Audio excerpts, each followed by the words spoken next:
To us, this is just a compilation. You know, this is kind of a way for us to salute what we call the Paul years.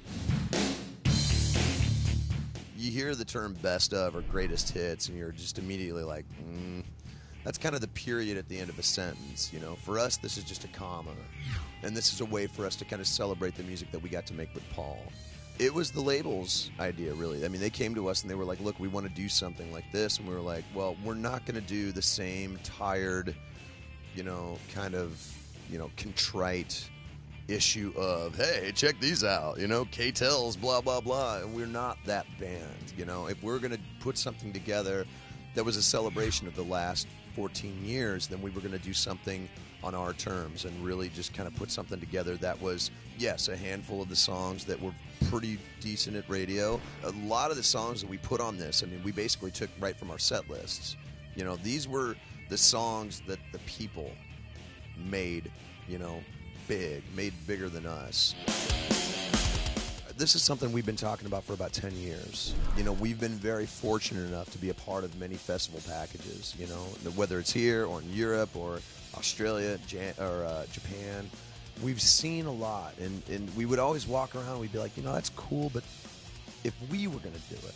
You know, 10 years later, we found ourselves in a position where we're surrounded by fantastic people, people who can not only help us realize different things, but are also practical, and they've done it before, and they've got the mileage to be able to do something right. So it just felt like the time to do it, you know. It was put up or shut up, basically. You know, that's what we're doing with this. I mean, we're starting small, just 2 shows, but doing to the best of our abilities, you know. I mean, we want to do it right, because if this does live on after this year, then we want it to be able to self-sustain itself, you know. And I got to give a lot of credit to Clown, you know. I mean, he's really the one who has curated a lot of this. This is one of those rare occasions where I'm just along for the ride, you know.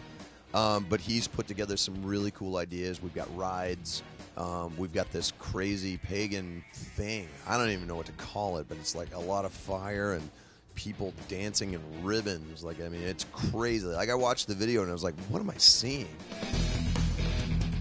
As soon as we found out that he was coming home, for me, it was the best way to bring him home, to make sure that he, you know, was back on that bill. I mean, I've been friends with Randy for 10 years now. I mean, it wasn't even a question of trying to replace that band. It was like, if he's home, then, you know, they've got their spot back. Luckily, these tours have really brought us all together as a family again. That's how I know that there is a future for this band, because we were either going to tear ourselves apart or we were going to come together like a fist.